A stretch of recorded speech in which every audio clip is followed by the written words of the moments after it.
And we're back to learning Gimp, and this time I'm going to show you a repeat and reflect text effect.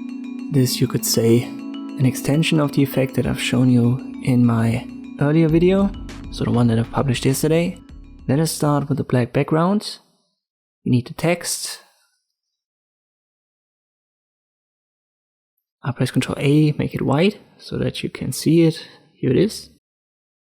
I use Arial Heavy again. Let me make it like 350, right click on it, and I turn it to vertical. I'll position it somewhat in center. It doesn't have to be perfectly aligned. We can start from here. Now I use the gradient tool.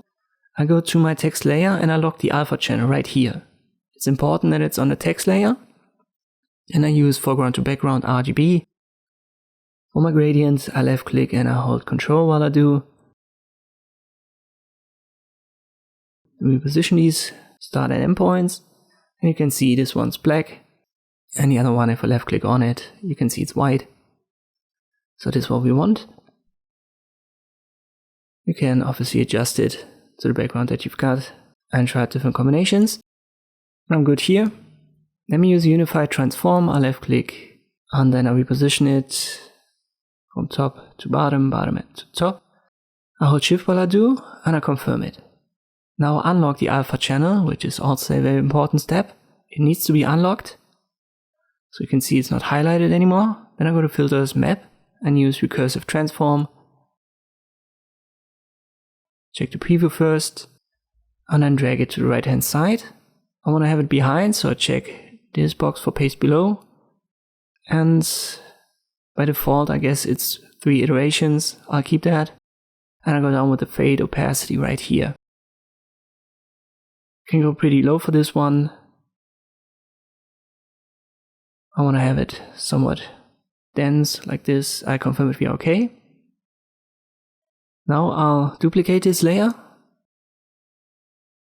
So it's my text layer.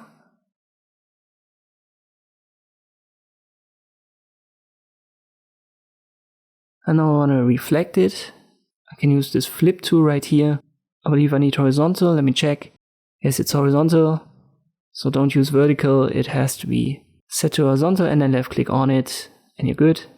I'll position it a little bit more to the left. I'll be fine here. Let me go to the top layer and I merge it so that I have both text layers on one layer. And now I use the alignment tool, left click on it, and I put it in center.